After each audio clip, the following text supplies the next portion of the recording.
kaya nakaramdam ako ng pangangailangan tulungan siya.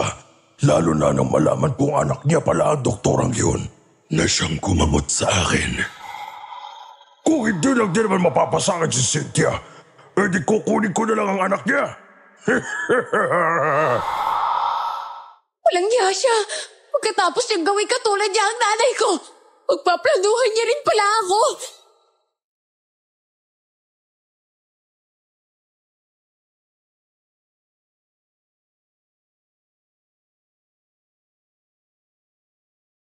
Isang mapagpalang araw po sa lahat ng tagapakinig sa channel na ito. Taong 2010 nang mangyari ang isa sa pinaka-hindi makakalimutang karanasan ko sa tanang buhay ko. At ito ay nangyari nang minsang magkaroon ng ospital namin ng isang medical outreach program sa isang liblib na nayon sa kabundukan ng isang probinsya sa Luzon. Upang mas maunawaan po ng lahat, tawagin niyo na lamang po akong Marco.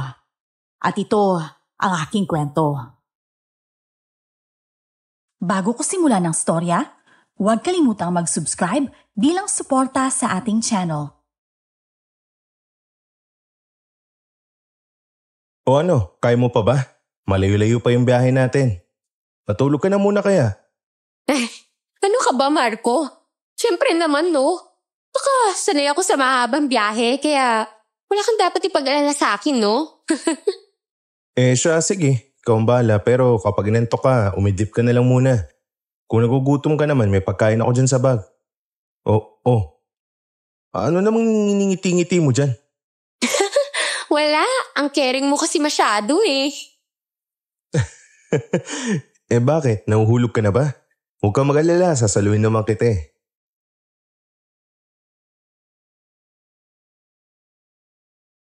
Mas lalo pang lumapad ang pagkakangiti ko nang makita ang pamumula ng mga pisngi ni Eva. Alam ko naman kasing may nararamdaman na rin siya para sa akin. Pero dahil nga mas inuuna niya ang obligasyon niya sa pamilya niya, ay pilit niya akong tinitikis. Mahigit 1 taon ko na rin siyang nililigawan at talagang sinusubok niya ako kung hanggang saan ang kaya ko. Pero nasabi ko na sa kanyang seryoso ako, kaya pinatutunayan ko yun sa kanya.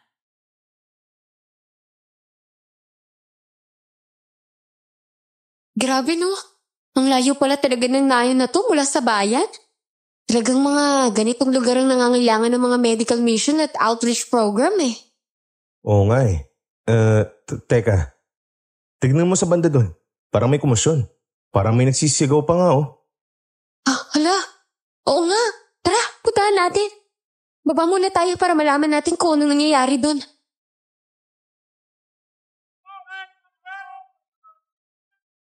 Mabilis nga kaming bumaba sa sinasakyan namin noon at saka tinungo ang kumpol ng mga tao sa hindi kalayuan.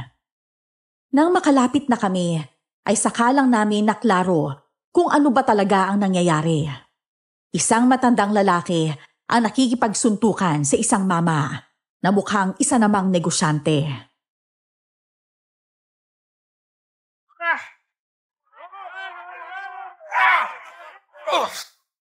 Hindi ko ipinagbibili ang lupa ko, sir. Nakikita nyo naman, di ba? Maraming pamilya ang napapakain ng koprahan.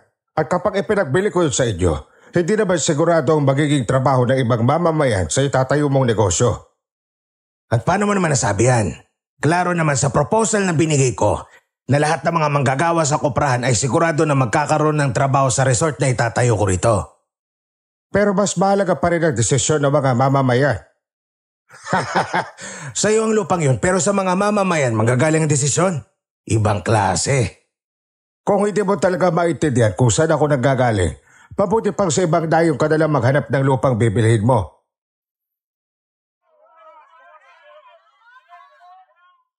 Sumegunda naman ang ibang mga taong nakikinig sa usapan ng dalawa.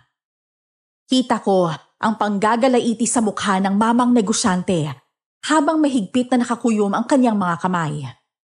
Maya-maya pa ay tumalikod na ang matanda at sumunod naman sa kanya ang mga tao.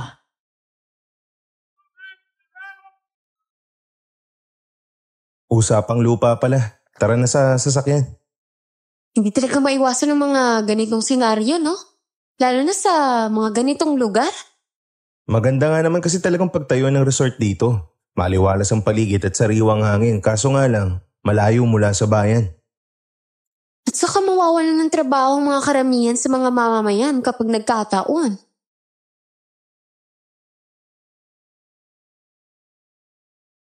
Nang marating namin ang maliit na health center nila, ay kaagad kaming sinalubong ng isang ginang na sa hinuha ko ay siyang health worker doon.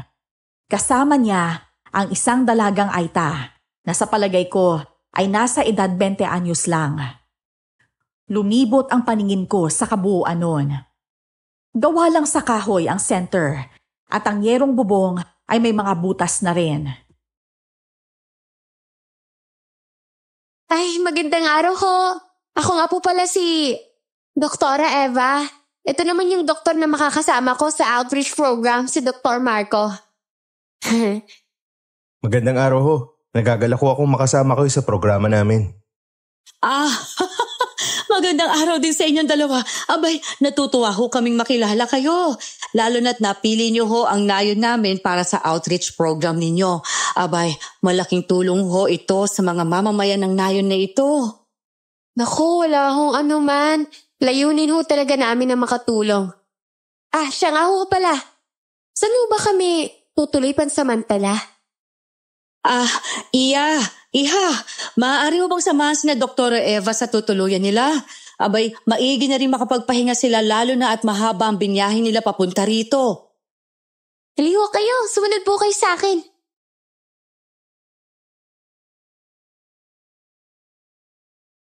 Sumunod nga kami sa dalagang si Iya ang pangalan. At dinala niya kami sa isang bahay na hindi lang din kalayuan mula sa health center nila. Gawa lang din yun sa kahoy, pero ang bubong ay gawa sa nipa. Sa lahat ng mga kabahayan sa malapit, ay yun lang ang nakikita kong bahay na may kalakihan. Halos lahat kasi ng mga bahay na naroon ay gawa na sa mga kawayan at nipa, at nakaangat rin ang sahig mula sa lupa. Para bang tipikal na bahay ng mga katutubong Pinoy.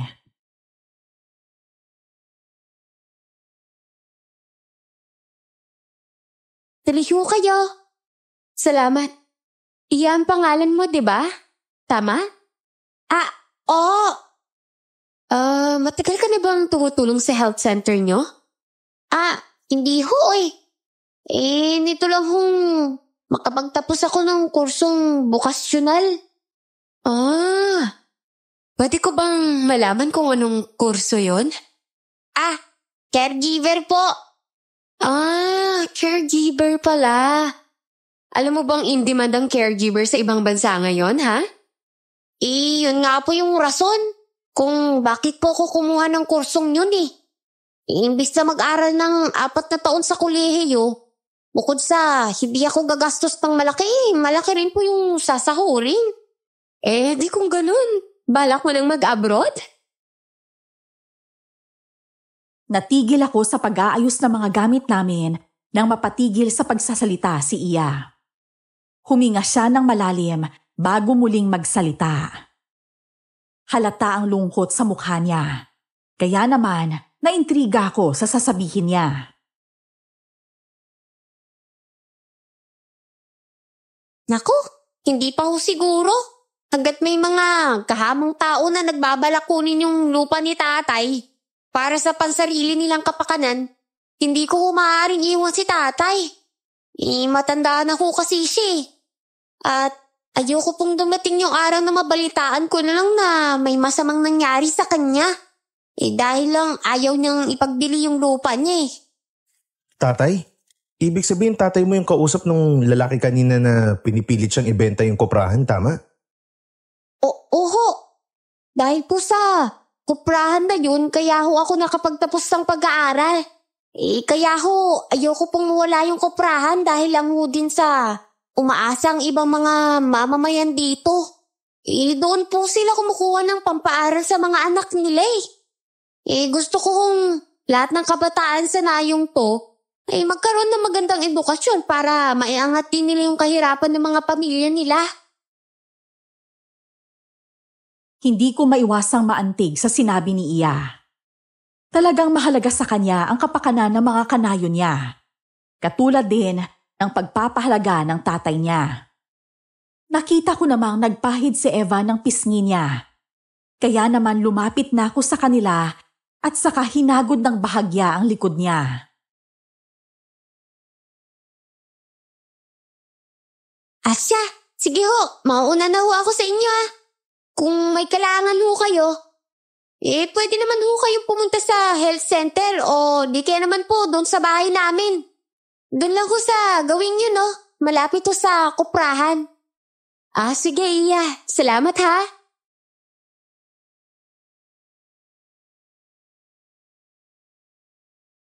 Isang tipid ng ngiti lang ang iginawad ni Iya. Pagkatapos ay kaagad na siyang umalis. Ipinagpatuloy naman namin ang pag-aayos ng mga gamit namin at mga bandang alauna na ng hapon nang matapos kami. Napagpasyahan naming lumabas para maghanap ng karinderya, kaso nga lang ay wala kaming nakita. Kaya nagtanong-tanong na lang kami kung saan kami pwedeng makabili ng pagkain.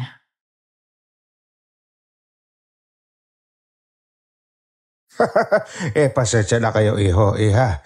Wala talagang karinderya rito, lalo na kami lang naman ang narito. At saka isang beses sa isang linggo kung bumaba ang mga taga-nayon, kaya naman bumibili na talaga kami ng pang-isang linggong konsumo namin. Kung makikita ninyo, wala ring mga tindahan dito. Kung ganun, mukhang kailangan talaga nating magluto. Kung gutom na kayo, tara sa bahay. May kanin pa doon at saka sinaing na tuligan. Alam ko namang pagod kayo sa biyahe. Hindi ba't kayo yung mga doktor na magsasagawa ng medical mission dito sa nayon namin?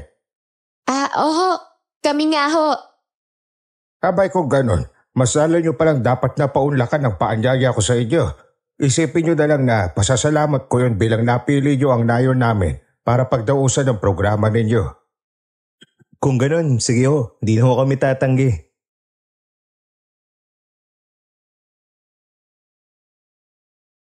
Sumama nga kami sa bahay ng matandang lalaking may-ari ng kuprahan na siyang tatay din ni Iya. Katulad ng ibang mga kabahayan, ay gawa lang din sa kawayan at nipa ang bahay nila at nakaangat sa lupa ang sahig. May 5 baitang na hagdan at sa silong ng bahay ay naroon ang kulungan ng mga manok. Grabe, may sarili kayong kuprahan pero napakasimple pa rin ang pamumuhay ninyo. Hindi naman porket may negosyo akong sarili, kailangan ko nang ibahin ang paraan ng pamumuhay ko. Alam nyo kasi, mas masarap pa rin mabuhay ng naaayon sa nakasanayan. At saka itong kuprahan, hindi ito para sa akin, kundi para sa mga mamamayan ng nayon na ito. Sabagay, tama naman ho kayo. Siya nga po pala. Ano nga ho ang pangalan ninyo? Ay, oo nga pala. Pasensya na't nakalimutan kong magpakilala. Tawagin nyo na lang ako, Mang Delphi.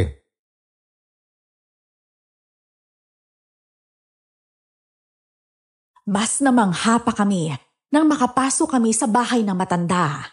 Napakalinis at napakaaliwalas.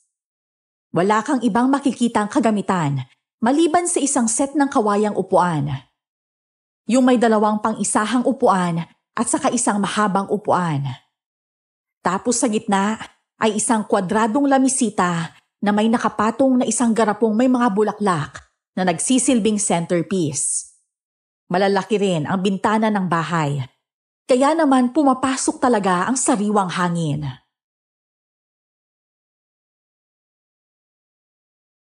Taro ng kusina.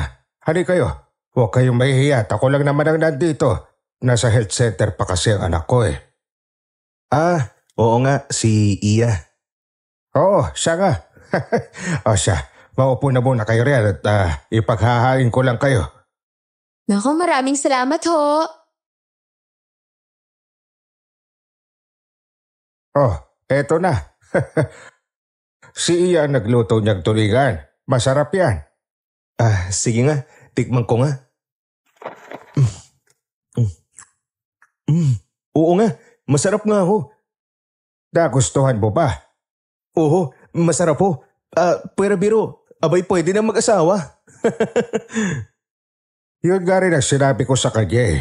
Ang kaso nga lang, ayaw niya raw akong iwanan dito. Ewan ko ba sa batang yun. Pero alam niyo ba, maswerte talaga ako dahil nagkaroon ako ng rason para mas gumawa pa ng mabuti. Pareho kaming napangiti ni Eva dahil sa sinabi ng matanda. Sa panahon kasing yon, mahirap nang makahanap ng taong mas uunahin ang kapakanan ng iba kesa sa sarili niya. Pero pinatunayan ng mga tao sa baryong yon, lalo na ni Mang Delfin at Iya, na may mga tao pa ring mabubuti ang puso.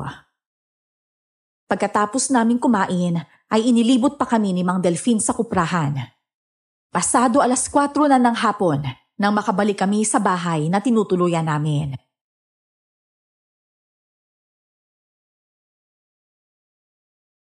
Alam kong pagod ka na. Magpahinga ka muna o di kaya umidlip ka. Kung makapagsalita ka, parang hindi ka pagod ah. Ikaw kaya yung nag-drive mula Maynila hanggang dito sa probinsya. Ikaw na lang umidlip. Asikusin ko na lang yung mga iluluto para sa hapunan natin. Sigurado ka ba? Bukas na kaya tayo magsisimula sa outreach program. Baka mapagod ka ng husto. Hindi naman siguro. At saka hindi naman ganun karami yung mga tao rito eh. Oo nga. Pero paano kung pumunta rin yung mga taga-ibang nayon? Lalo na't 1 linggo lang naman tayo rito.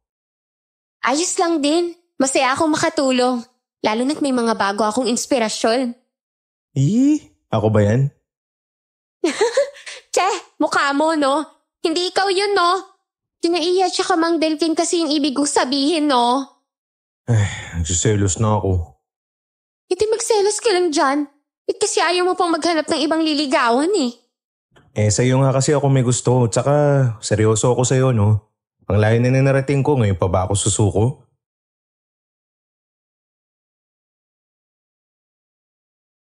Hindi na lang sumagot si Eva at saka nakangiti na lang na tinungo ang kusina para asikasuhin ang kakainin namin sa hapunan.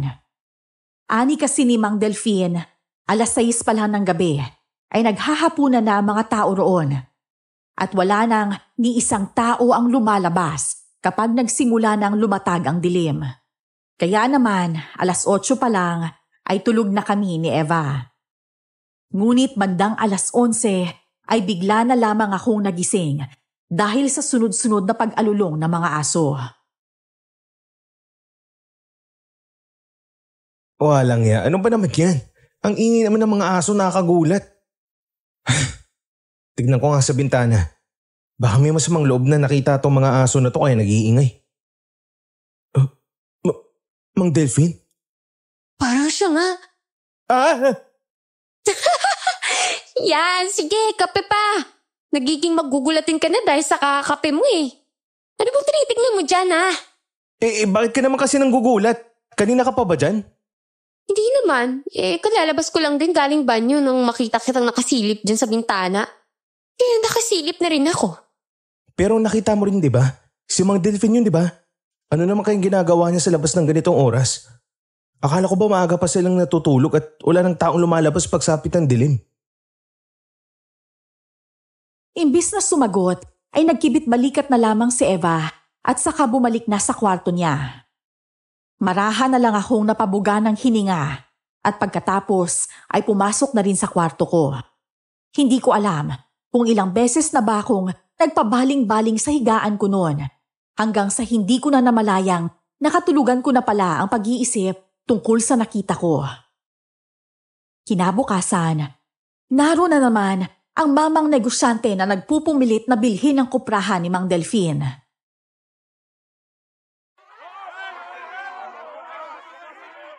Ano na naman ang ginagawa mo rito, Rogelio? Hindi pa ba malinaw sa'yo? Sinabi ko, Mang Delfin, hindi ako naririto para kulitin ka tungkol sa lupa mo. Kung ayaw mong ipagbili, sige, hindi na kita pipilitin. Pero ayoko namang umalis ng ganun-ganun lang.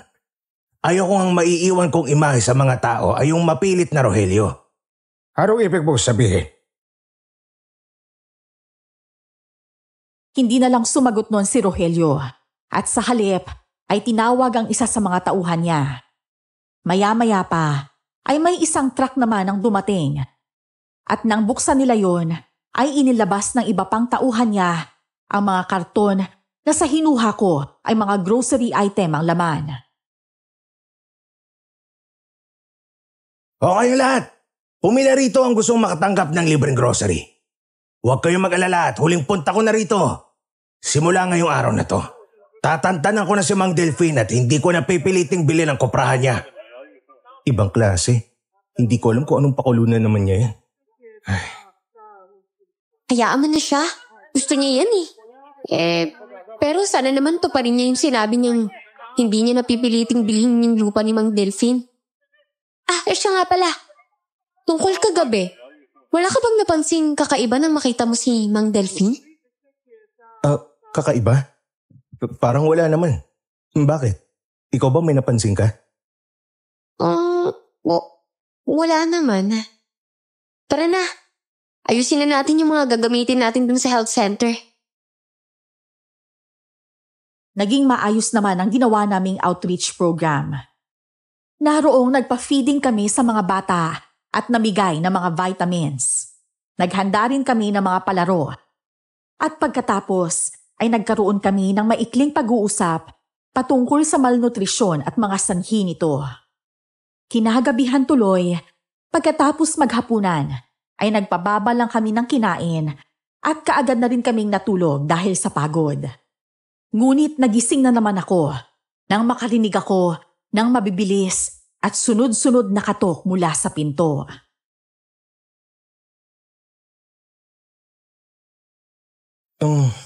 Ano naman kaya yun? Alauna pa lang ng madaling araw.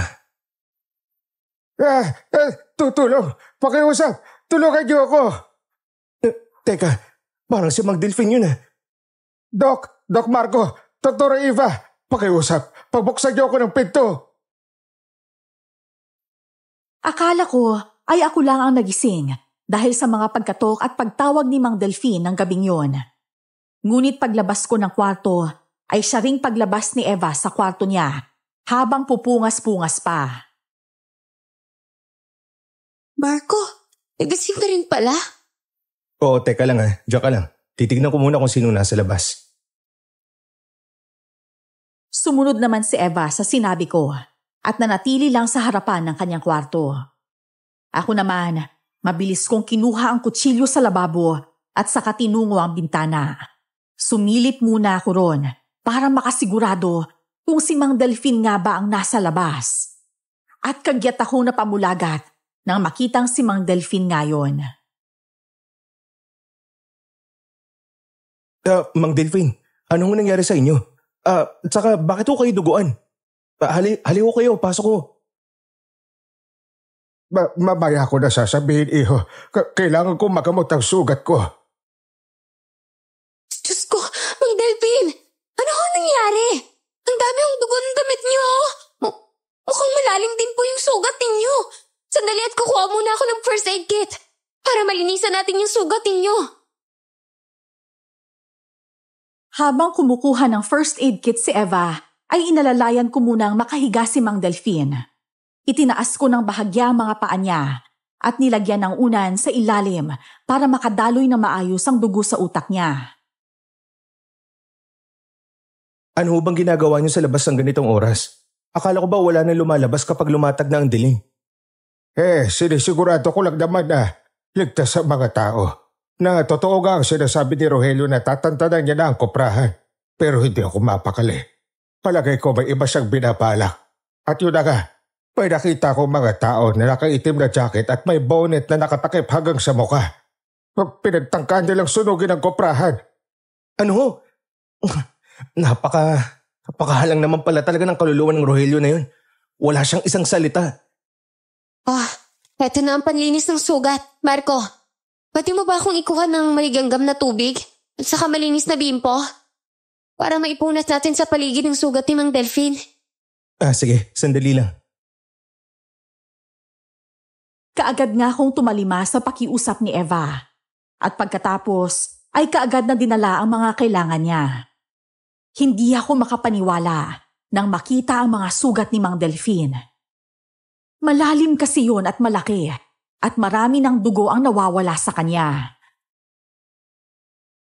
Sa pakiwari ko, isang matulis sa bakal ang ipinangsaksak sa inyo ng mga talipandas na yun.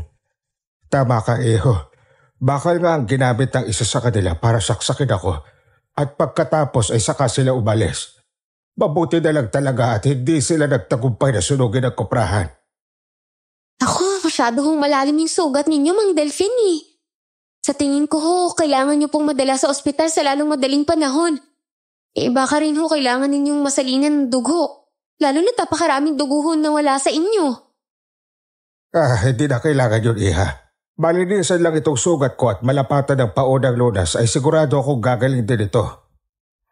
Pero marami pa akong kailangan gawin para masiguradong hindi may infection yung sugat ninyo. At talo lang ho ang gamit na dala namin, kaya kailangan mo nating makasigurado. Lalapatan ko lang ho ito ng paunang lunas, pero sasama ho kayo sa amin na tumungo sa ospital, okay? Tama ho si Eva, Mang Delfin. Kailangan nyo rin maturukan ng anti-tetanus, lalo na't baka marumi o kalawanging bakal o ang ginamit ng taong yon. Mataas ang tsansa magka-impeksyon ng sugat nyo at masyadong delikado lalo na't malalim. Oho. Tsaka kailangan din ho nating masigurado na hindi naabot ng internal organs ninyo at doon lang ho sa ospital ang may sapat na kagamitan para malaman kung ano mga ba talagang lagay ninyo.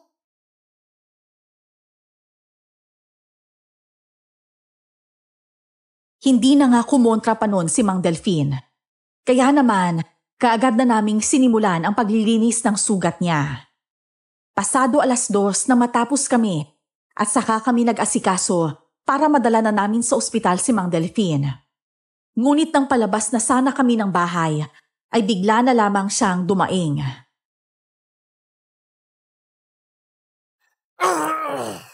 Diyos ko, Marco! Yung sugat ni Mang Delfin! Masyadong dumarami yung lumalabas na dugo! Mukhang kailangan natin tignan ng sugat niya rito mismo, Eva. Baka umabot talaga yung bakal sa internal organ niya. Posible ring may tinamaan na major blood vessel. Kung gano'n, pakihanda mga gamit, Marco. Kailangan na natin operahan ang sugat niya. Dito mismo!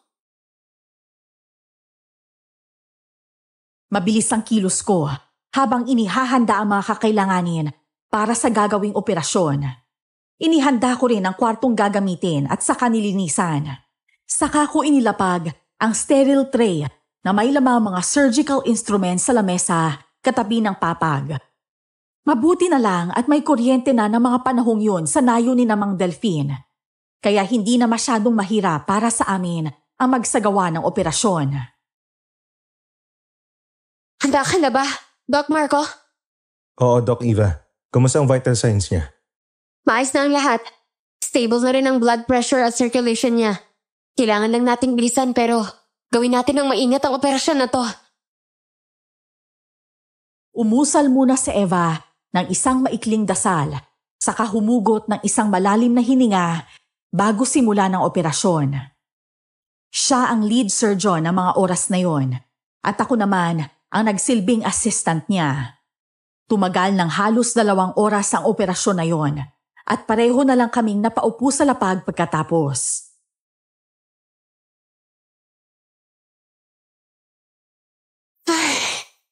Di ko akalaing gagawa ko ng operasyon sa ganito kadelikadong sitwasyon. Kulang ang kagamitan na dala natin pero nagawa natin, Marco. Nagawa mo, Eva, at proud ako sa'yo. Tara sa labas, ipagtitimpla kita ng mainom.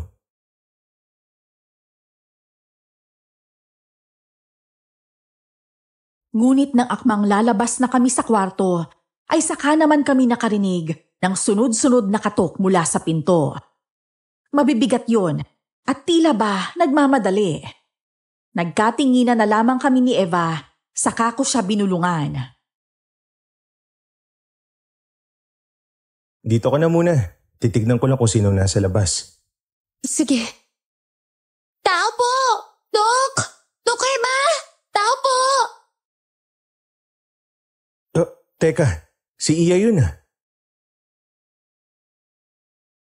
Iya, anong ginagawa mo rito? Nakita niyo ba si Tatay, Dok? Yung kuprahan po kasi nasusunog po. Ano? Teka, halika rito sa loob. Agad ko siyang pinapasok ng bahay. Isinara ko pagkatapos ang pinto at saka siya hinarap. Lumapit din sa amin si Eva at siya ang naunang nagsalita. Ano sabi mo? Nasusunog ang kobrahan? Opo! Doon po kasi ako natulog kina Aling Milda eh. Kaya si tatay lang po mag-isa sa bahay. Tapos, nagising na lang po ako. Marami na pong nagsisigawan ng mga tao. Nang labasin namin ni Aling Milda, doon ko na po nalamang nasusunog na pala yung kobrahan. Hindi maganda to. Mukhang gumagawa talaga ng paraan si Rogelio para makuha niya ang lupang yun. Hindi pa tayo sigurado kung siya nga talaga ang may gawa nun, Marco. Sigurado naman akong iimbestigahan pa rin ng mga pulis kung sino ba talaga may pakana ng sunog na yun eh. Pero naapula na ba ang apoy? Hindi pa po eh. Pero gumagawa na po ng paraan ng mga taga-nayon para mapula po kaagad yung sunog. Medyo malaki na po kasi. Ang koprahan lang ba nasunog? Nakita ko kung paano manginig ang mga labi ni Iya dahil sa pagpipigil niyang tuluyang maiyak. Ngunit kahit anong pilit niya, ay natalo pa rin siya ng sarili niyang emosyon hanggang sa tuluyan na ngang umalpas sa mga luhang kanina niya pa pinipigilan. Mabilis niya namang pinahid yun gamit ang kanyang palad at saka marahang umiling. Pati po yung bahay namin ay dinamay din nila sa pagsunog. Pero bakit kina Aling Minda ka natulog? Simula po nung nagpumilit si Rogelio na bilhin yung lupa ni tatay. Nakiusap na po siya kay Aling Minda na kung pwede raw po ay doon muna ako sa kanila. Kaya mag-iisang buwan na po akong nakikitira kina Aling Minda eh. Kung ganun, marahil ay nakikinita na ni Mang Delphine na mangyayari ang lahat ng to, kaya siya umabot sa ganung desisyon. Pareho kaming nagkatinginan ni Eva at saka tumango sa isa't isa. Pagkatapos ay hinawakan niya sa kamay si Iya at marahang iginiya patungo sa kwarto kung saan nagpapahinga si Mang Delphine. Tahimik naman akong sumunod sa kanila.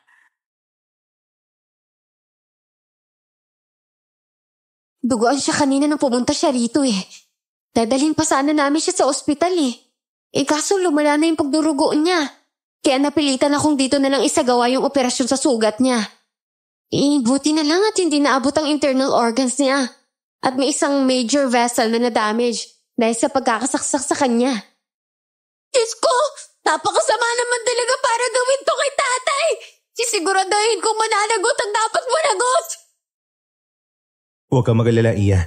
Stable na ngayon si Mang Delphine pero minumonitor pa rin namin ang vital signs niya. Maraming salamat po talaga ha. At hindi kayo nagdalawang isip na tulungan ng tatay ko. Ay, ano ka ba? Siyempre naman. Bilang mga doktor, ang pagtulong sa mga taong nangangailangan ang sinumpaan namin tungkulin. Kaya kahit saan man kami mapadpad at kahit sino man ang mangailangan ng tulong namin, hindi talaga kami mangingimi o magdadalawang isip man lang. Piniling manatili ni Iya sa bahay na yon. Mas gusto niya raw kasing bantayan ng tatay niya, lalo na't muntikan nang malagay sa panganib ang buhay nito.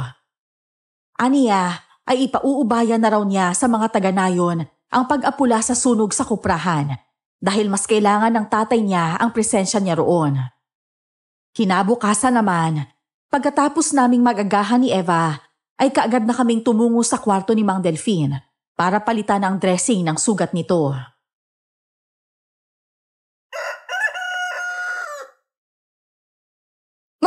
Marco!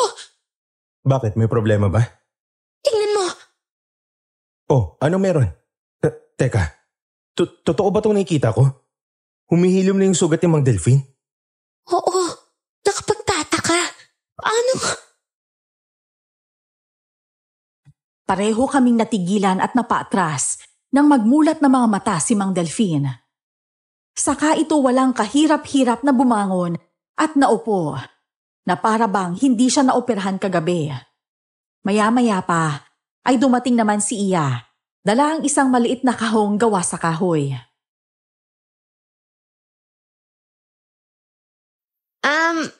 Magandang umaga po, Doktora Eva at Doktor Marco.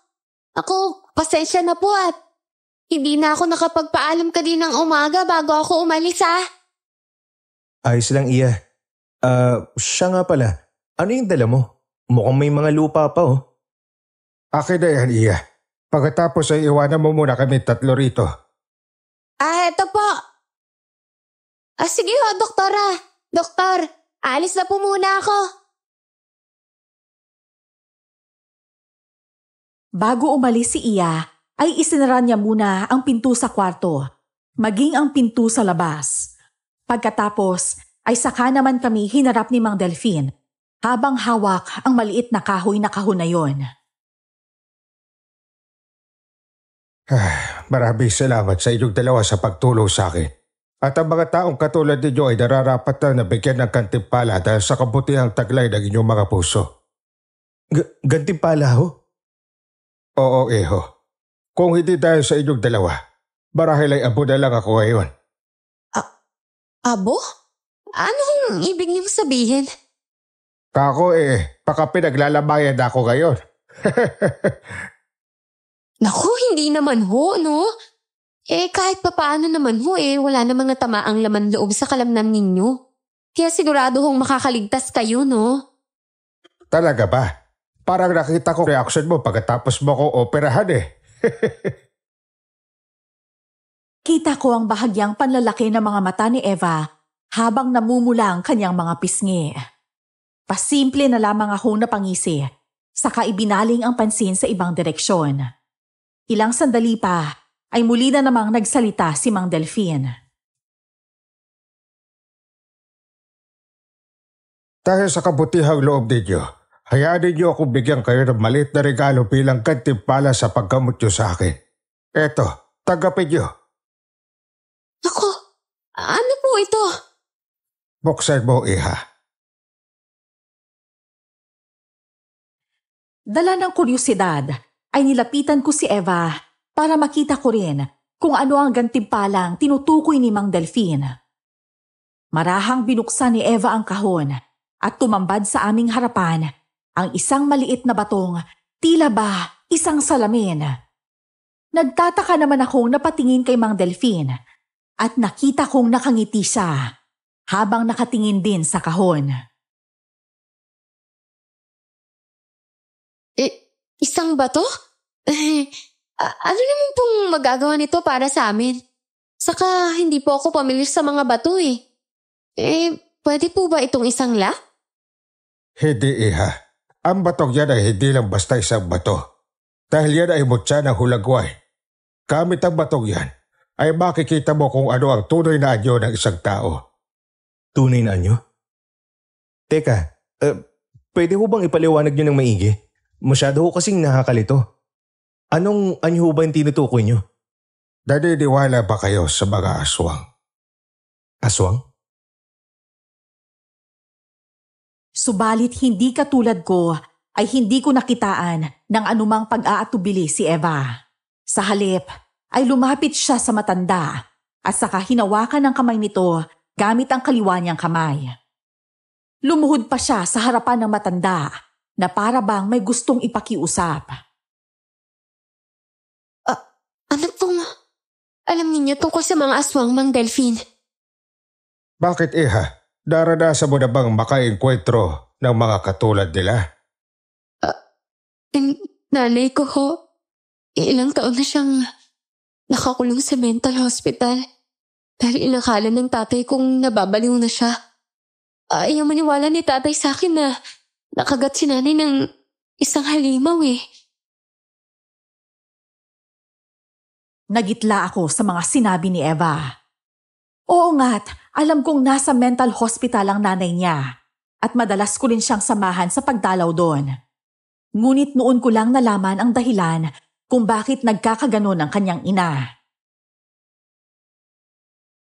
Kung ganon, ibig mong sabihin ay nasa katawan ng nanay mo ang lason ng kagat ng aswang. Lason na hindi layuning pumatay kundi para gawin din siyang isang aswang. Pero bakit sa mental hospital niyo siya dinala? Hindi niyo ba alam na delikado? Ang ama ko ho ang gustong dalhin siya ron Sana ay sa isang albularyo niyo siya dinala. Baka sakaling naagapan pa ang lason sa katawan niya. Pero Iha, Nakakagat na ba siya ng ibang tao? Sa pagkakaalam ko ho, wala pa po siyang nakagat na kahit sino. Tumangu-tangu naman ang matanda at sa kamarahang bumuga ng hangin habang nakatingin sa kanyang harapan na para bang nag-iisip. Saglit na binalot ng katahimikan ang paligid habang kami ni Eva ay nakatunghay lang sa matanda. Naghihintay sa susunod nitong sasabihin. Sana hindi pa huli ang lahat. Halika, aalis tayo para maghanap ng albularyong titingin sa nanay mo. Oo? Pero yung sugat niyo. Nakita niyo naman kanina, hindi ba? Naghilom na ang sugat ko kaya wala na kayo dapat na ikabahala. Pero nakapagtaka naman ho. Kagabi lang ho namin kayo inoperahan. Paano? Kung sasabihin ko ba sa inyo, makakaasa ba kung hindi niyo ipapaalam ito sa iba? Sasagot na sana si Eva nang bigla na lamang kaming nakarinig ng kumusyon sa labas. Dali-dali naman akong lumabas para tingnan kung ano yun at sumunod naman sa akin si Eva. Paglabas pa lang namin ng kwarto ay bigla namang bumukas ng malakas ang pinto. Nasaan ang halimaw? Ilabas mo siya! Ano ba, Sir Rogelio? Huwag na nga kayo mag-iskandalo rito. Hindi ho ba kayo nahiya sa mga doktor? Ako pa pala ngayon ang dapat na mahiya. Bakit hindi niyo ilabas ang halimaw na si Delphine nang malaman natin kung sino ang mas dapat na mahiya? Halimaw? Naririnig niyo ho ba yung sinasabi ninyo? Hindi ho halimaw ang tatay ko, no? At kung may halimawan dito, kayo ho yun. Hindi ba't walang habos din yung ipinasunog ang kuprahan dahil ayaw niyong ibenta yun ni tatay? Pati ho ang bahay namin, hindi namin niyo pa. Sigurado ka ba riyan sa mga binibintang mo sa akin? Ang tanong, may pruweba ka ba? Nakangisi si Rogelio habang nakatingin kay Iya, habang ang dalaga naman ay mahigpit na nakakuyom ang mga kamay na animoy nagpipigil lang ng kanyang galit. Maya-maya pa ay inilabas ni Rogelio sa kanyang bulsa ang kanyang cellphone at saka tumingin sa amin. Nakangisi siya. Pagkatapos ay muli na namang bumaling kay Iya. Oh, hindi ba wala kang pruweba? Pero ako, meron akong matibay na katibayan na isang halimaw yung tatay mo. Isa siyang aswang. Ano nga kung totoo yung mga paratang mo? Wala akong inaagrabyadong tao, Rogelio. Hindi katulad mong halagang kaluluwa. Narinig nyo na. Siya na mismo ang umamin na isa siyang aswang. Ngayon, magtitiwala pa ba kayo sa kanya? Huwag kayong magpabulak sa mga kabaitang pinapakita niya. Dahil ang isang halimaw, kahit ano pang gawin mo, halimaw pa rin. Darating ang araw na mananakit din siya ng mga tao, lalo na kapag kumalam na ang sikmura niya. At lahat kayo na nasa nayong ito, magiging pagkain niya lang kayo. Naglikha ng bulong-bulungan ang mga sinabing yun ni Rogelio. May ibang nanunuri ang tingin kay Mang Delphine at tila ba naniniwala sa mga sinabi ng dayong negosyante. Ngunit imbes na ipagtanggol ang sarili, ay hindi man lang nagsalita si Mang Delphine. Ano, Delphine? Wala ka man lang bang sasabihin sa mga taong pinaniwala mo sa mga palabas mo? Karapatan din nilang malaman ang katotohanan tungkol sa pagkatao mo. Hindi ho, sir, nangihimasok ako pero hindi naman ho yata tama yung ginagawa ninyo. Hindi niyo ba alam na paninirang puri yan? Hindi raw nangihimasok. Ano pa sa palagay mo yung ginagawa mo, ha, doktora? Pero para lang malaman mo, hindi paninirang puro itong ginagawa ko. Sinasabi ko lang ang katotohanan tungkol sa tunay na pagkatao ng halimaw na yan. At ngayon, ang mga tao na magdedesisyon kung pagkakatiwalaan pa ba nila ang isang taong nagpapanggap lang na mabuti. Pero sa huli, may masama rin palang motibo.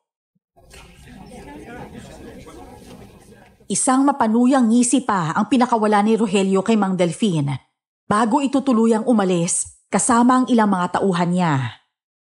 Nang hihina namang napaupo si Iya, kaya naman kaagad namin siyang dinaluhan ni Eva. Iya, ayos ka lang? Tara muna sa loob. Kung maaari ho, magsiuwihan na ho muna kayo. Pakiusap lang ho. Mang Delphine, totoo ho ba yung mga sinabi ni Rogelio? Isa ho ba talaga kayong aswang? Oo, pero wag niyo muna akong pag-isipan ng masama. Hindi ko na ho alam ang iisipin ko, Mang Delphine. Hindi ho ako makapaniwalang... Eva, Iha, hindi lahat ng aswang ay masama. Maaring ibang uri ang kumagat sa nanay mo, pero iba kami.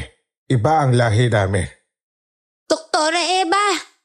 Doktora Marco! Maniwala ho kayo! Hindi ho masama si tatay. Sa ilang taong nakasama ko siya, minsan hindi niya po naisip na gawan ako ng masama. Minsan po, hindi niya ipinakita sa akin iba ako sa kanya. Ituduring niya akong parang tunay niyang anak. Anong ibig mong sabihin? Hindi mo tunay na ama si Mang Delphine? Tahimik namang umiling ang dalaga habang pinapahid ang mga luhang nag-uunahan sa pagbagsak mula sa kanyang mga mata. Walang imik na umupo si Eva sa tabi ni Iya habang si Mang Delphine naman ay tahimik lang na nakatunghay sa amin. Ako naman, nanatili lang na nakatayo at hindi ko alam kung ano ba talaga ang dapat kong reaksyon sa mga nasaksihan ko.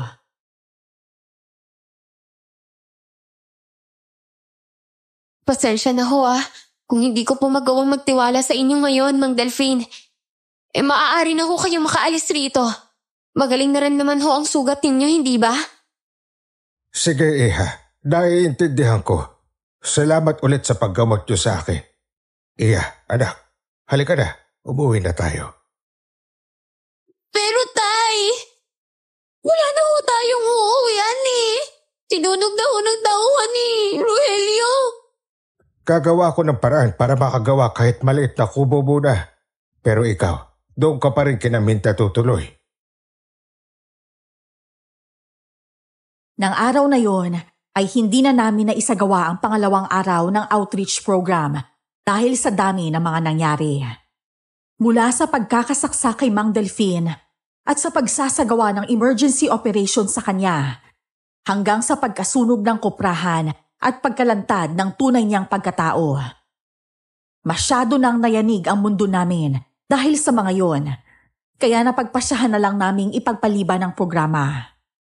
Kinabukasan naman, nang naghahanda na kami para sa outreach, ay saka naman nakatanggap ng tawag si Eva mula sa mental hospital kung nasaan ang kanyang ina. Ano ho? Teka lang ho. Pupunta na ho ako dyan. Eva, bakit? Ano nangyari? Marco, si nanay. Nakatakas siya sa ospital. Ano? O siya, tara na. Ihatid na kita para mabilis tayo makarating doon. Pero paano ang outreach? Ganito na lang. Sabayan mo na lang ako ihatid at sasakay na lang ako pabas pa Maynila. Sasamahan na kita, Eva. Sa lahat ng pagkakataon, higit mong kailangan ng tulong ko ngayon kaya pumayag ka ng samahan kita. Personal ko tong problema. At ayokong iwanan mo ang trabaho mo para lang samahan ako, Marco. Nauna na siyang sumakay sa sasakyan, kaya wala na rin akong nagawa kundi ang sumunod na lang. Pero bago kami umalis, ay dumaan muna kami sa health center para magpaalam kay Aling Minda.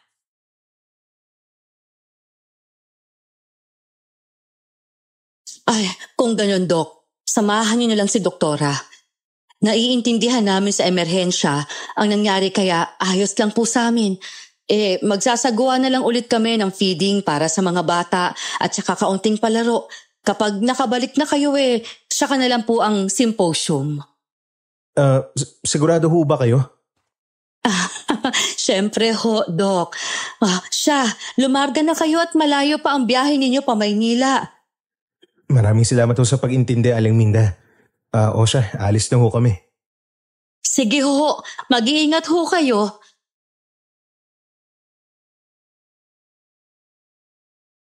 Nang bumaling naman ako kay Eva, ay nasa labas ng bintana ang atensyon niya. Marahil ay talagang nag-aalala na siya sa kalagayan ng ina niya, kaya naman hinayaan ko na lang siya. Hanggang sa makarating kami sa Maynila, ay tahimik lang siya. Saka na lang siya nagtaka nang nasa harap na kami mismo ng mental hospital.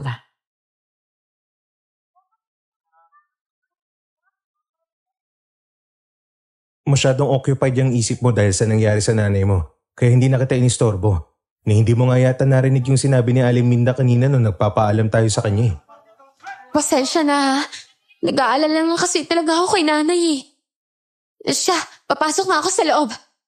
Sasama ka ba? Oo, pero mauna ka na. Ipapark ko lang tong sasakyan. Sige.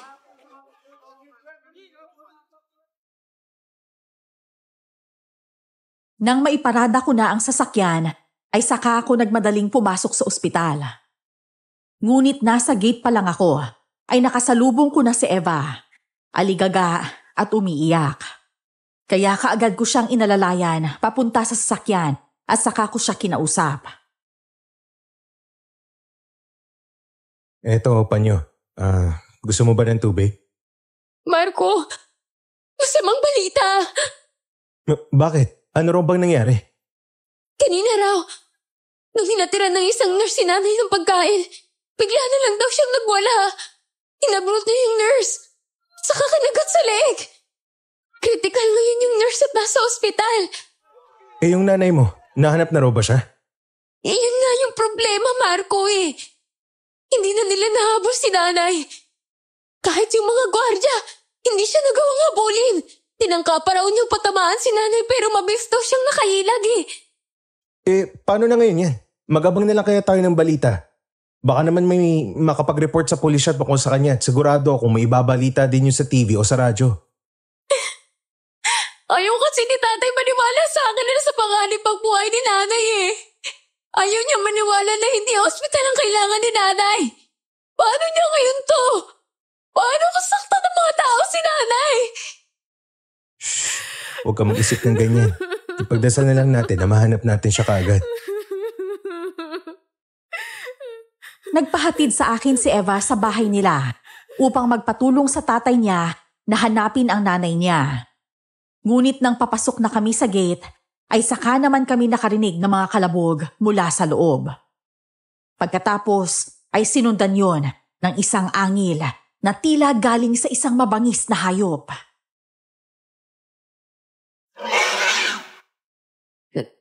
Nay? Nay! Uy, Eva, sandali! Bisan mo, Marco! Baka si nanay na yun!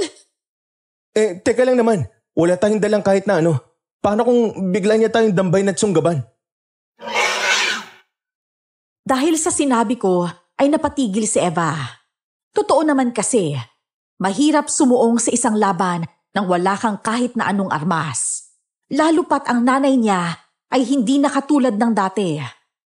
Isa na itong halimaw na walang kontrol sa sarili niya at maaaring makapanakit anumang oras. Tara, maghanap tayo. Pwede natin gamitin. Sakali magtangka nga siyang saktan tayo. Sige. Sa banda ron, may mga kahoy doon. Tara na. Eto, pwede na siguro tong 2x2. Sige, ito na rin yung akin. Pero Marco, hanggat wala naman siya ginagawang masama sa atin, huwag mo siyang sasaktan ha? Ano ka ba? Siyempre naman, nanay mo yun eh. Para lang naman to sa proteksyon natin, Eva. At hindi para saktan siya. Mabuti nilang malinaw. Siya, tara na.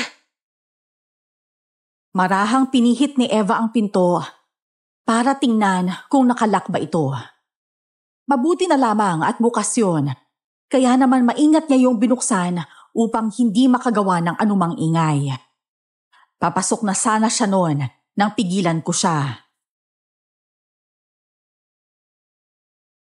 Ako na ang mauuna. Ako na, Marco. Nanay ko siya. At alam ko makikilala niya pa rin ako. Mas mabuti ng sigurado, Eva. Kaya ako na. Wala na nga siyang nagawa nang magpatiunan ako. Ngunit bago pa man ako tuluyang pumasok sa bahay, ay luminga muna ako sa paligid para tingnan kung may tao ba roon sa sala. Meron kasing 2 palapag ang bahay nila at marahil ay doon nang galing ang mga kalabog sa taas. Tara, wala sila rito. Teka, Bakit? May umiinit sa bulsa ko. Umiinit? Kaagad niya namang kinapa ang bulsa niya at saka kinuha ang bagay na aniya ay umiinit daw. At pareho kaming napakunot ang noo nang makita ang isang bato. Yun ang batong ibinigay ni Mang Delfin. Ang mutya ng hulagway. Bakit naman kaya umiinit to? Ang natatandaan ko sa sinabi ni Mang Delfin, sa pamamagitan niyan malalaman mo ang tunay na anyo ng kaharap mo. Ibig sabihin ba, kaya umiinit to ay dahil may aswang sa malapit? Maaaring ganun na nga. Baka dahil kay nanay kaya umiinit to. Kaagad niyang naitago ang bato sa bulsa niya nang makita niya ang isang lalaking naglalakad pababa ng hagdan. Si Mang Anselmo, ang tatay ni Eva. Ngunit nakapagtataka lang na parang kalmado ang aura nito gayong nakarinig kami kani-kanina lang ng malakas na angil ng aswang. Niwala rin siyang kagalos-galos noon.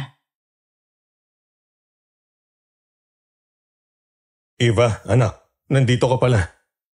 Tay, alam niyo ho ba kung anong nangyari kay nanay ha? Ang nanay mo ba? Oo, tumawag sa akin yung doktor niya at sinabing nakatakas nga raw siya. Hindi ho ba siya nagawi rito? Ngunit sa halip na sumagot, ay tumikhim lang ito at saka tumingin sa ibang direksyon. Ako naman, napasulyap sa kamao ni Eva na namumula na sa pagkakakuyom. Tay, magsabi ho kayo ng totoo. Kanina lang nakarinig kami rito ng mga angel galing sa isang halimaw. Hindi ho ba? Tinanay yon? Narinig niyo pala? Kanina pa ba kayo rito? Sagutin niyo ang tanong ko, Tay. Nasaan ho si nanay? Nakatakas siya. Ano? Kanina pa ho siya nakaalis? Kani-kanina lang bago ako bumaba rito. Kagyat na napahawak sa akin si Eva noon. Sabay pisil sa kamay ko na tila ba may nais iparating. Hindi ko alam kung anong ibig sabihin noon, kaya nanatili lamang akong nakatunghay sa kanilang dalawa.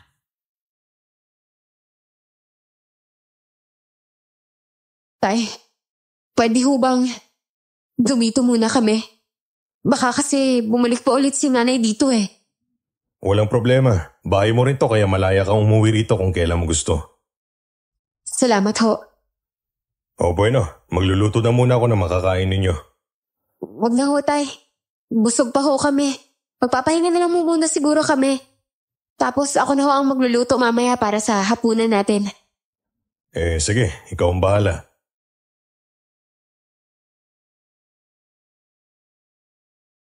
Nang makaakyat naman kami sa ikalawang palapag ng bahay, ay kita namin ang iilang sira sa mga dingding. Marahil ay dahil sa pagwawala ng nanay ni Eva at sa tangka nitong pananakit kay Mang Anselmo. Mabilis naman akong niyakag ni Eva papasok sa isang kwarto roon na sa hinuha ko ay pagmamay-ari niya. Inilak niya pa ang pinto at pagkatapos ay dinala niya ako sa banyo na naroon. Teka lang, Eva. Bakit? Shh, huwag ka maingay. Bakit? Ano bang meron? Yung lalaking yun, hindi siya ang tunay kong ama.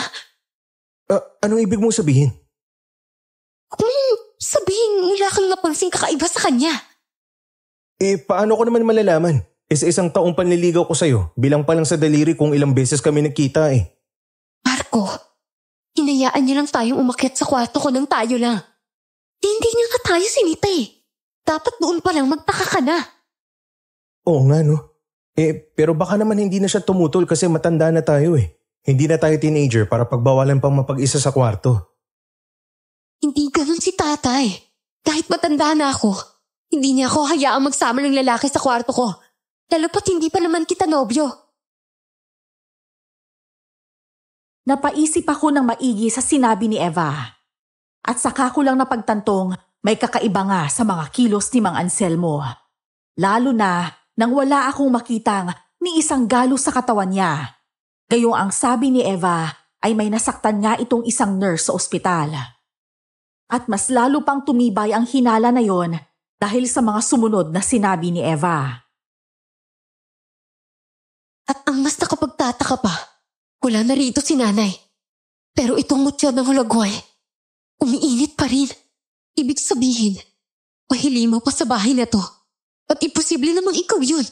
Dahil kanina pa tayo magkasama pero ngayon lang to uminit nang mapunta tayo dito sa bahay. Kung ganon, bakit hindi pa tayo umalis dito? Eva, baka kung ano pang gawin niya sa atin kapag nanatili pa tayo rito. Lalo na't wala tayong kahit na anong panlaban sa kanya. Mamaya, punta tayo sa kusina para maghanap ng pangontra. Para kapag wala tayong makita, ibig sabihin itinapon niya yung mga yun. Kung ganon, bakit mamaya pa? Mga bandang 4:00, saka tayo bababa. Nagpresenta akong ako na ang magluluto, di ba? Kaya paano ako makakapagluto kung walang kahit ano sa kusina, di ba? Sa gayon, makakahanap pa tayo ng rason para makalabas ng bahay na to. Sa bagay may punto ka naman. Nang sumapit na ang 4:00, ay saka kami bumaba ni Eva. Wala na si Mang Anselmo roon, kaya ipinagpalagay namin na baka lumabas ito saglit. Dumiretso kami sa kusina at saka tiningnan kung naroon pa ang mga gamit sa kusina. At sa kabutihang palad ay naroon pa naman ang mga ito.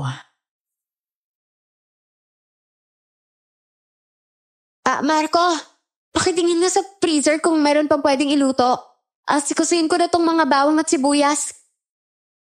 Sige. Teka, ang dami namang karne rito. Talaga? Tingin na ako. Eto. Inilabas ko ang isang malaking plastic bag na naroon na siyang pinaglalagyan ng mga karne. Nang mailapag ko naman ito sa lababo, ay kaagad yung binuksan ni Eva. Ngunit nagtataka ako nang mabilis siyang dumukwang sa lababo at saka nagsuka. Bakit, Eva? Mabaho na ba? Sa freezer naman to galing ah. Marco, hindi ka rin ng hayop. Tingnan mo! Ha? Nagtataka naman akong sumilip sa plastic at maging ako ay parang masusuka dahil sa nakita ko. Hindi nga yun karne ng hayop dahil karne yon ng tao. May isang buong braso doon na sa hinuha ko ay pagmamay-ari ng isang babae.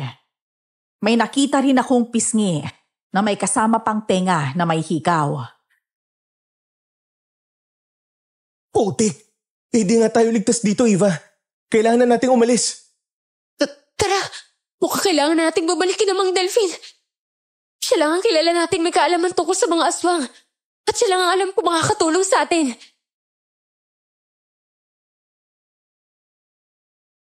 Walang hiya, Eva. Mukhang nakalaki yung pinto sa labas. Hindi ko mabuksan. Ano? Diyos ko, paano na ngayon yan? Wisit na isa niya tayo. Sinasabi ko na nga ba eh. Dapat kanina palang umalis na tayo eh. Pero wala na tayong magagawa. Huli na tayo. Sikapin na lang natin lumaban sakaling magtangka nga siyang saktan tayo. Tara, kumuha tayo ng pangotra at patalim. Mali lang niya. Dahil nang iwan pa talaga siya ng mga bagay na pwede natin gamitin laban sa kanya. Tinangkapan namin noong maghanap ng ibang madaraanan. Ngunit talagang lahat ng pinto ay nakakandado mula sa labas. Wala na kaming nagawa nun, kundi bumalik na lang sa kwarto niya at maghintay kung anuman ang mangyayari. Hanggang sa sumapit ang gabi, ay nanatili lang kami roon habang nagmamatsyag sa paligid. Ngunit lumipas ng ilang oras, ay tila ba hindi pa bumabalik ang lalaki. Hanggang sa makatulugan na nga namin ang paghihintay.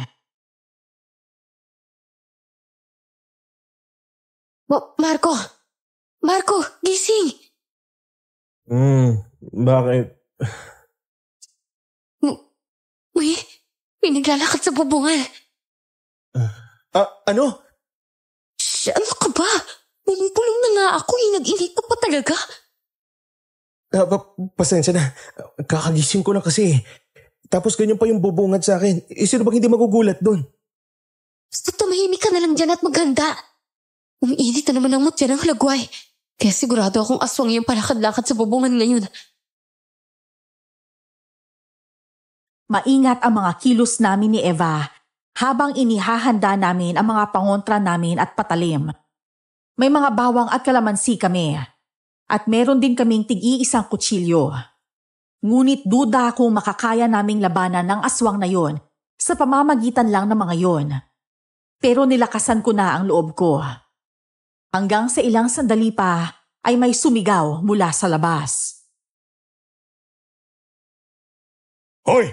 Sino kang hinuyupak ka, ha? Anong ginagawa mo dyan sa bahay ko? Sige, kung matapang ka talaga, bumaba ka dyan at magtutuos tayong dalawa. Boses ni tatay yun na. Sigurado ka bang siya yung tatay mo? O baka naman siya pa rin yung lalaki kanina at nagpapanggap lang siya? Eva, makinig ka. Sa mga oras na to, wala kang ibang dapat na pagkatiwalaan kundi ang sarili mo. Maliwanag? Tutulungan ka naman ng mutya para makilala kung sinong tunay at huwad. Kaya wag kang magpapadala sa mga salita lang.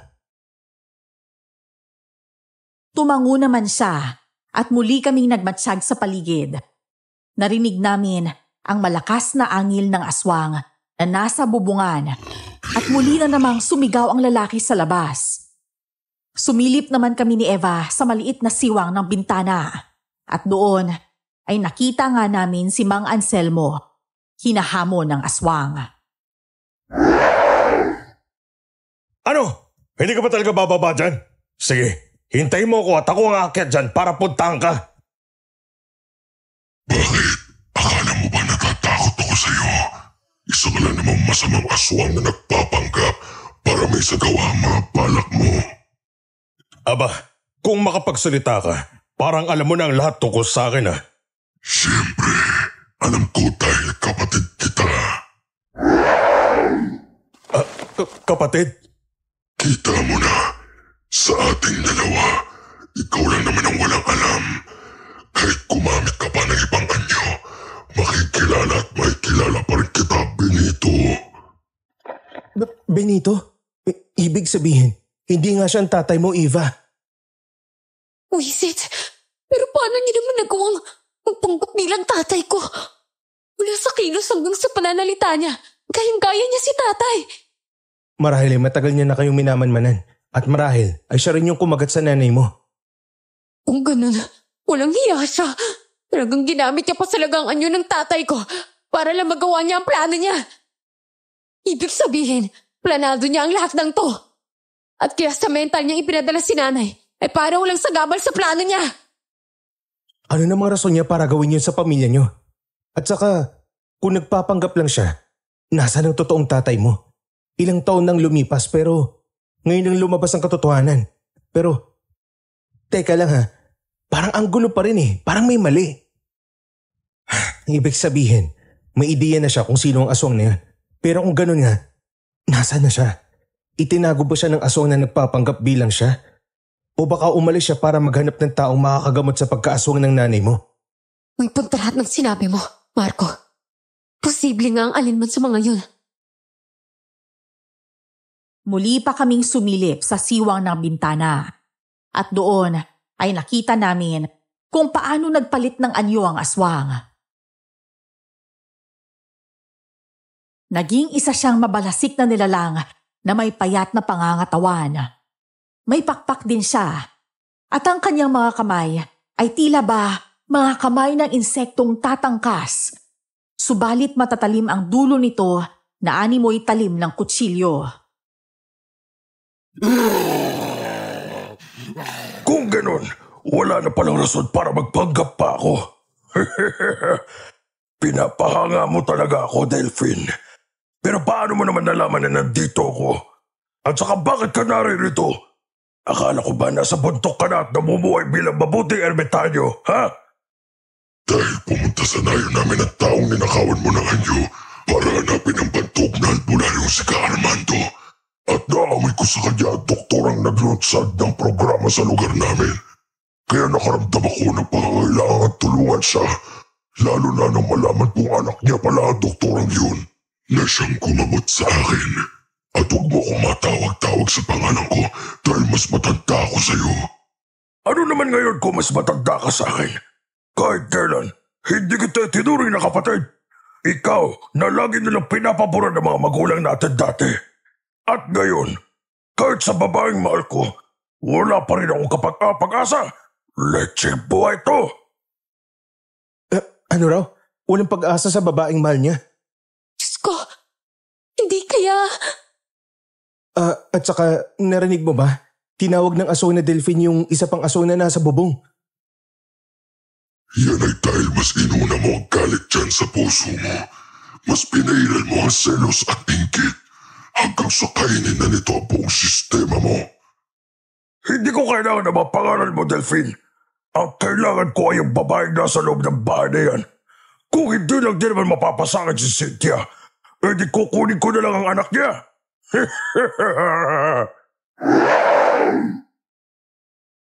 Kumuyom ang kamao ko nang marinig ang sinabi ng aswang.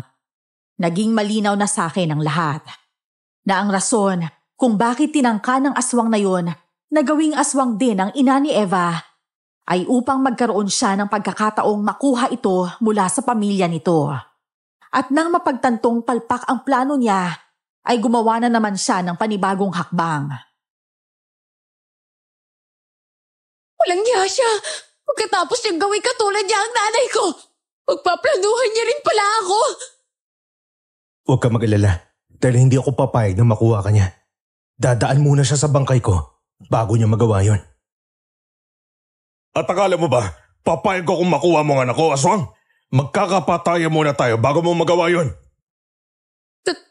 Tay, Marco, si tatay, dumating si tatay. Oo, Eva. Si Mang Anselmo na nga talaga yan. At nandito ko na rin, Anselmo. Kanina pa ako nandito, Benito. Bakit? Hindi mo ba ako napansin? Ibig sabihin, epektibo pala tong binigay na lang yung stick ka, Armando. Dahil hindi mo nga ako naamoy. Isa ka rin palang tanga. May pagkakataon ka na sanang patayin ako pero mas pinili mo pa rin magpakita at ipaalam na nandiyan ka. Hindi pagiging tangang tawag dito, kundi paglaban ng patas. Nagpakita ako dahil hindi ko ugaling lumaban ng pailalim. Hindi katulad mo. Kung ganun, tama ng satsat at simulan na natin ang tunay na laban. At ito lang ang masasabi ko. Kahit magsanib puwersa pa kayo, hindi ako magpapatalo.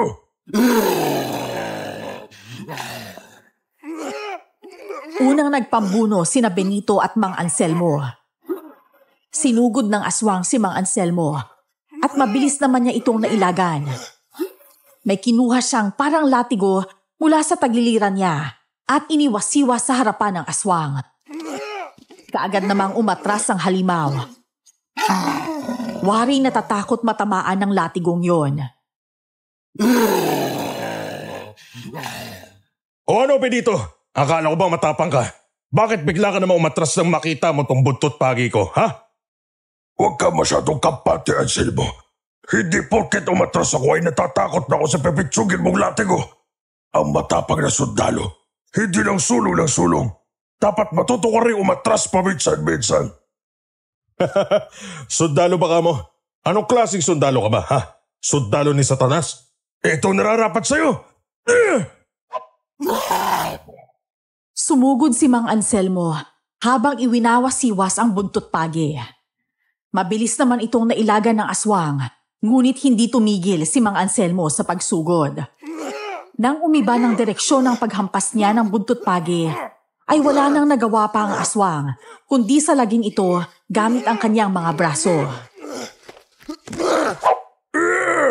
Buisit! Ang init na papasok mga braso ko! Bukod sa mabisang panlaban ng buntot pagi sa mga aswang na katulad mo, ay mas lumakas pa ang epekto nito dahil sa katas ng kalamansi at bawang na pinahid ko rito. Ginagalit mo talaga ako, Anselmo. Akala mo ba mapapatay mo ako sa pamamagitan na ng mga yan? Pues, ipapakita ko sa iyo kung paano pumatay. Mabilis na lumipad ang aswang patungo sa kinaroroonan ni Mang Anselmo. Nakailag naman siya, ngunit dahil mas mabilis kumilos ang aswang, lalo na't lumilipad pa ito, naabutan pa rin siya nito. Isang kalmot sa kaliwang pisngi at isang saksak sa sikmura ang natamo niya. Dahilan para lumagapak siya sa lupa. Ngunit habang nakatalikod ang aswang, kaagad naman siyang sinipa ng isa pang aswang. Nakatmunad niya rin ang anyo. Yun na nga, si Mang Delfin. Magkapareho sila ng anyo. Ngunit mas malaki lang ng konti si Mang Delfin.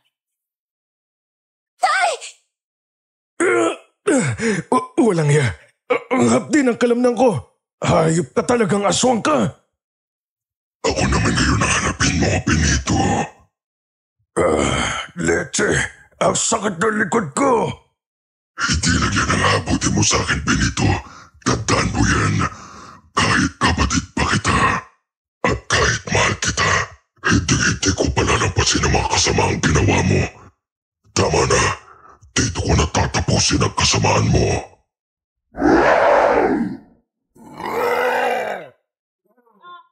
Ang dalawang magkapatid naman ang nagpambuno. Kahit sugatan, ay nagagawa pa rin ni Benito na mapantayan ang bilis at lakas ni Mang Delfin. Nang mapatingin ako kay Eva, nakita kong tahimik siyang lumuluha habang nag-aalalang nakatingin kay Mang Anselmo. Napabuntong hininga ako, sa kamarahang ginagap ang kamay niya at hinawakan yun ng mahigpit. Marco, anong gagawin natin? Si tatay, baka kung ano mangyari sa kanya. Hindi ko rin alam, Eva. Hindi naman tayo makakalabas dito eh. Kaya hindi rin natin siya matutulungan. Tara! Ha? Saan? Gagawa tayo ng paraan para makalabas. Bumaba kami sa unang palapag at ang unang tinungo namin ay isang kwarto. Nang buksan yun ni Eva, ay nakita kong mga gamit tulad ng pala, kalaykay, martilyo, maso, at iba pang kagamitan ang nakatambak ron. Sa tingin mo, mabubuksan kaya natin ang pinto gamit ang mga to? Bakit ngayon mo lang naalalang may mga gamit pala kayo rito? Eh di, kanina pa sana tayo nakalabas. Pasensya na. Tao lang. Nakakalimot. Ibang klase ka talaga. Teka lang. Pwede itong palakol para sirain ng pinto. Nang makuha ko na ang palakol, ay kaagad kaming dumiretso sa pintuan sa likod ng bahay. At nang akmang sisibakin ko na ang pinto, bigla naman kaming nakarinig ng mga pagpukpok mula ron. Teka, may tao yata sa labas. Sino nandyan? Kung sino ka man, pakiusap ako sa ng pinto. Sadali lang. Eto na. Kinikiba ako ng kandado. Rogelio? Ako nga. Isang malakas na pagpukpok pa ang narinig namin bago tuluyang bumukas ang pinto. At dun nga ay tumambad sa harapan namin si Rogelio. Sabay kaming napatingin ni Eva sa isa't isa bago muling nagtatakang bumaling sa lalaking negosyante. Alam ko nagtataka kayo, pero mamaya na kayo magtanong ha. Kailangan din namang Delfin at Mang Anselmo ang tulong natin. Sige, sangayon ako. Tara na, bilisan natin. Sabay-sabay kaming tumakbo patungo kina Mang Anselmo at una namin siyang dinaluhan. Si Rogelio naman ay naglabas ng isang balisong at naghanda ng lumaban. Inalalayan kong makaupo si Mang Anselmo habang si Eva naman ay dinidiinan ng sugat sa sikmura nito. Tay, teka lang ho Eva, anak, kailan ka pa nakauwi rito? Kanina lang ho, tay. Mabuti na lang at hindi ka kinalaw ng aswang na yun. Subukan niya lang nasaktan si Eva at ako talaga makakalaban niya. Mabuti na lang pala at magkasama kayo. Hinubad ko ang suot kong damit at itinupi yon saka ibinigay kay Eva. Kinuha niya naman ito at ginamit para pigilan ang pag-agos ng dugo sa sugat ng kanyang ama. Ngunit naagaw ang atensyon ko nang bigla na lang lumagapak sa lupa si Mang Delfin. Kinubabawan siya ni Benito at doon ay sunod-sunod niyang inundayan ng mga suntok sa mukha at dibdib. Pilit naman yung sinasalag ni Mang Delfin. Kung mamamatay ba ako ngayon, sisiguraduhin ko mauna ka, Delfin. Umanas ka na, hayop ka! Isa ka pang traitor ka. Akala ko ba magkakampi tayo, ha? Bakit kinakalaban mo na ako ngayon? Dahil sinungaling ka. Sinunod ko ang lahat ng sinabi mo pero walang iya. Ikaw lang palang may kinabang sa kasunduan natin. Malaman-laman ko lang. Pag-iganti lang pala ang pakay mo. Ginawa mo lang akong tau-tauhan mong walang iya ka. At bakit ngayon mo na napansin? Ay nako, mga tao nga naman. Mga sinto-sinto!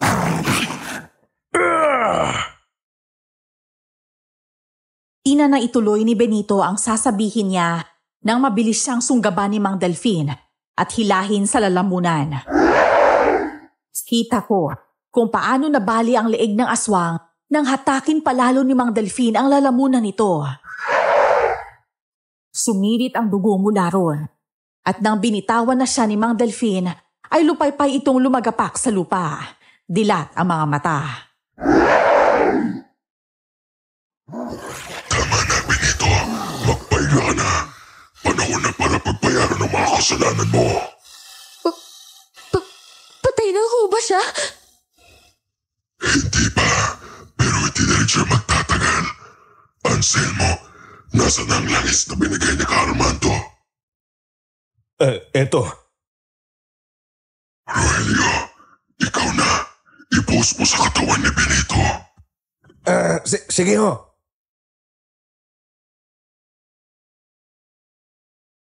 Kinuha ni Rogelio ang bote ng langis mula kay Mang Anselmo. Binuksan niya ito at binuhos sa katawan ng aswang. Narinig pa namin ang huling mahinang atungal ni Benito bago tuluyang naglaho, kasabay ng pagkalusaw ng kanyang katawan. Si Mang Delfin naman ay unti-unting bumalik sa kanyang anyong tao.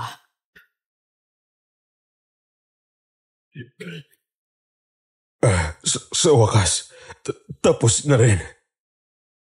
Oo, Anselmo. At sigurado kung hindi magtatagal, pabalik na rin ang asawa mo. Ano? Ibig niyo sabihin? Kasabay ng pagkamatay ng aswang na kumagas sa nanay mo, mamamatay rin ang lasod sa katawan niya. Babalik na sa dati ang nanay mo, iha. Wala ka nang dapat ikabahala. Diyos ko, salamat naman po kung ganon. Kinabukasan, nabalitaan na lamang namin na may isang babae raw na ibinalik sa mental hospital matapos siyang mahuling natutulog sa isang bangketa malapit sa ospital. Kaagad siyang pinuntahan ni Mang Anselmo at Eva.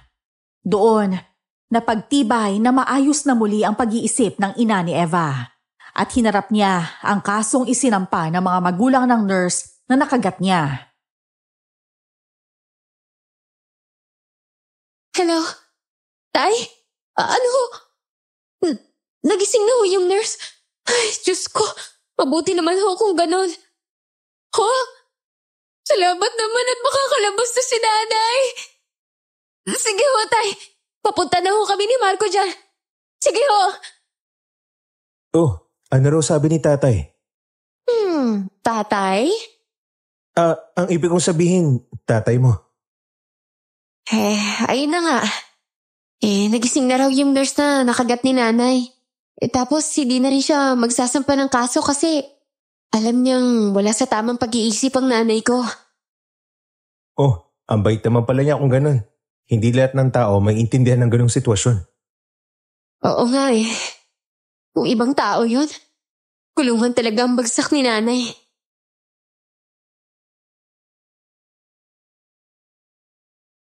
At matapos ang lahat ng yon, nanatili akong nasa tabi ni Eva. Hinintay ko siya hanggang maging handa na siya. At masasabi kong worth it ang paghihintay ko. Nang tanungin ko siya kung pwede ko na ba siyang ligawan ng formal, ngumiti siya. At sinabing matanda na raw kami para patagalin pa ang ganung estado. Kaya bago matapos ang taong yon, Nagpakasal kami.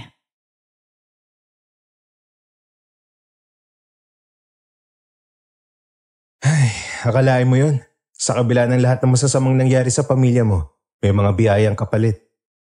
Oo nga. At napatunayan kong kahit gaano kahirap, hindi mo ako iniwan. Araw-araw akong magpapasalamat sa Diyos dahil binigyan niya ako ng isang taong katulad mo.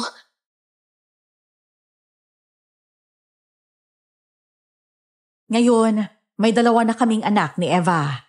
At pareho pa rin kaming nagsisilbing doktor. Madalas din naming dalawin ang nayo ni Namang Delphine kasama ang aming mga anak. Si Iya naman ay isa ng ganap na nurse at meron na ring sariling pamilya.